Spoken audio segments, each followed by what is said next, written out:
It's certainly a much different energy in Sacramento. Last season was a revelation for a fan base that had been largely dormant, but now Kings fans can scream to the heavens, light the beam, as the team finished 48-34 last season, third in the Western Conference. Coming into this season, they're over under 43.5.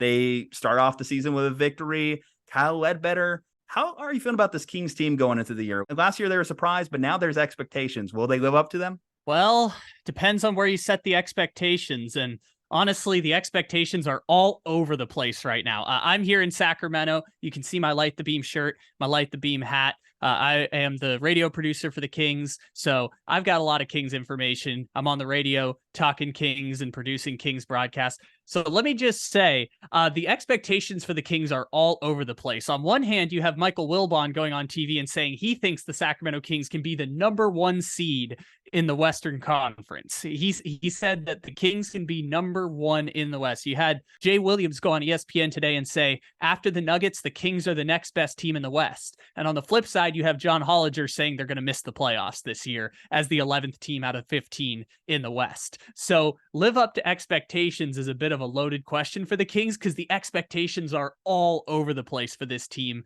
in a Western Conference where if you have one bad month, you might find yourself in the play-in tournament, because there are 11 teams fighting for 10 spots in the Western Conference, and the teams that are not going to make the playoffs at least have skilled players like San Antonio, Houston, even Utah.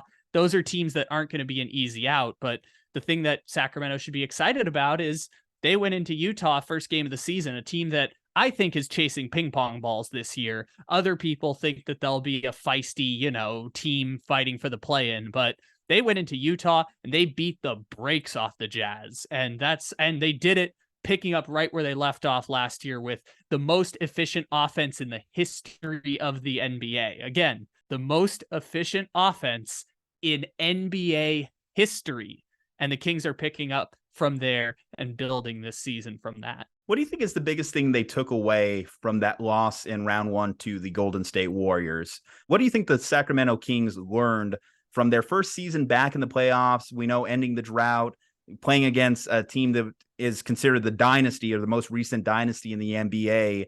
Is there anything in game 1 or this opening week that you saw that is a notable difference from last year's team to this year's team? So 3 points. 1, they were a better team than Golden State last year in that series. Without question.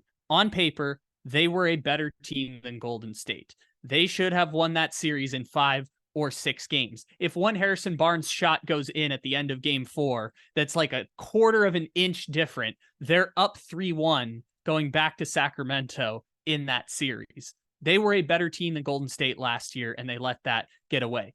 Number 2, they really have problems on defense, but they also proved in that series they can play very good defense. They held the Warriors to under 100 points in a game 6 that Golden State could have closed them out at Golden State's home arena. Like, that was one of the best defensive performances the Kings played all season, and it came when their season was on the line. And then they followed that up by giving up 50 points in a game 7 at home to Steph Curry. So, like, their defense is a problem. Mike Brown literally had a quote the day before the season started that said, "I can promise you we will not finish 25th or 26th in team defense like we were last year." And the third thing is that this team goes as far as DeAaron Fox can take them. He's their best player. He's somewhere between like the 17th and like 20th best player in the league right now. And if they go as far as DeAaron Fox can take them, I think that that is not the worst bet in the world, because DeAaron Fox, with a broken finger in the playoffs last year, gave them a 38-point performance in a game they had to have. So I personally think that they should feel good about having DeAaron Fox as their number 1, because even though he's not a superstar or even one of the best players of his current generation, DeAaron Fox is a legitimate all-star who you want the ball in his hands late in games, and he can deliver in big moments for the Sacramento Kings. So I think those are the big things they learned from the Warriors series last year. So if DeAaron Fox came into his own last year and really took control of this team, and you put him between 17 and 20, is there still any room for growth? Do you think that he's already a finished product? No, I don't think so. I think that, well, De'Aaron Fox right now is, I believe, 26 years old. So he's like right in the earliest stages of his prime. You might argue last year was the beginning of the prime for De'Aaron Fox. I think De'Aaron Fox still very much has room to grow. He only averaged 25 points per game last year. And, a byproduct of the team around him, I think that was part of why his numbers were so low. They had just incredible shooting all throughout the season. Obviously, the most efficient offense in the league. Sabonis, who's basically like Diet Jokic when it comes to that offense, like distributing the ball in the middle with four shooters around, often him having the ball in his hands as the primary ball handler. No coincidence that the first full season with Domantas Sabonis, they played like 9 games together after the trade in 2022. But in their first full season together, De'Aaron Fox went from career high 47% shooting percentage to 51% shooting percentage last year. Like, it's not a surprise that in this offense with Domantas Sabonis as the focal point, De'Aaron Fox became even more efficient than he was before. There's obviously room to grow for De'Aaron, but I think that the Kings run better when De'Aaron Fox is not asked to be the focal point of the offense, to shoot the ball 17 to 20 times a game. And he's not the greatest 3-point shooter in the world. Like, he's around that 31-32% range. So, I mean, it's better when they run the offense the way they do. And when push comes to shove at the end of the game, get the ball in De'Aaron Fox's hand and let him work with it. Speaking of pushing and shoving, it seemed like Domantas Sabonis was in foul trouble a lot in the Golden State series, and that was an issue that ultimately burned them in a couple of games. Domantas, we've talked about De'Aaron Fox and his ability to continue to grow for the Sacramento Kings. Domantas, still a young guy in his own right, too. Do you think that he can be the number 2 on this team if they want to take that next leap? Like, do you think that he has that potential in him to even grow in his own right? Because we know right now the Western Conference is dominated by, a very good big in its own right. His name, of course, is Jokic.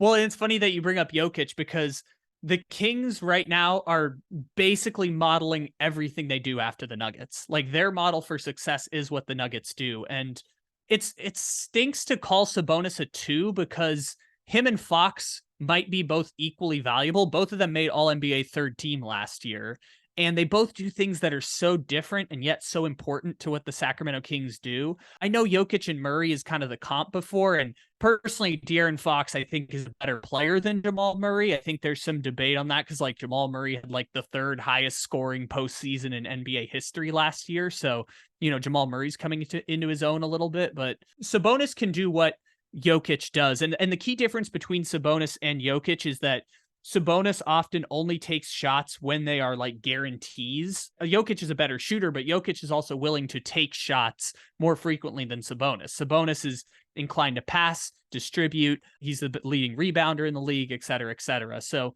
there are some key differences there, but they're the closest thing to a 1A, 1B that exists in the NBA. And yes, they go as far as De'Aaron Fox takes them, because De'Aaron Fox is the leading scorer and the star player on the team. But I think there's room to grow for Sabonis, and they need probably more out of him if they're ever going to take the leap to potentially contend against the Nuggets. Because I think if they had played the Nuggets in the playoffs last year, they would have been swept out the building. But they're trying to model themselves after what the Denver Nuggets are doing, and in order to contend with the Nuggets, I think they're going to need Sabonis to bring more on the offensive side of the ball, and additionally, foul trouble is a problem because the best ability is availability. And I believe in the regular season, Domantas Sabonis was number 1 in fouls in the NBA last year. Let's try and craft a perfect pathway for this Kings team in the Western Conference, like some teams that they should avoid, some teams that they match up well against. If they are to, like you said, Michael Wilbon win the Western Conference by surprise this year, shock the world, who do they need to avoid most, and who do you think that they can take advantage of on the path to get there? Well, so it's interesting, because the reason I don't think the Sacramento Kings will be a top team in the Western Conference like last year is that they have the exact same starting 5 as last season. The exact same starting 5 as things stand right now. They're getting ready to eventually bring Chris Duarte in at the 2 and move Kevin Huerter to the bench at a certain point, but they're essentially bringing back the exact same team as last year. And you could say Keegan Murray's going to develop and De'Aaron Fox is going to come into his own as a superstar or whatever you might say. But like, They're bringing back exactly the same team. And what you have in the West is, what did this Clippers add? They added back Paul George. What did the Pelicans add? They add back Zion Williamson. What did the Thunder add? They add Chet Holmgren. What does Minnesota add? They add back Karl Anthony Towns, because Towns missed 55 games last year, which was basically the whole season. So like, the other teams in the West that they passed last year are getting key pieces of their team back in additions, while Sacramento is staying about the same. So I think that in order for them to stay at that 2 or 3 position in the Western Conference, they are going to need one similarly good injury luck as last year. The only real injury they had was Domantas Sabonis had an avulsion fracture in his thumb that he was able to play through for the entire season. The second part of it is teams that have length often give the Sacramento Kings trouble, especially because they're not a very good defensive team, and their defensive strengths are on the perimeter with Davion Mitchell, whose nickname is Off Night, and Chris Duarte on the perimeter. And Harrison Barnes is often the player guarding the best forward for their team, which is not an ideal situation. So teams with length give them fits. It's why I don't think they'll be able to contend with the Nuggets this year. The Timberwolves gave them fits last year.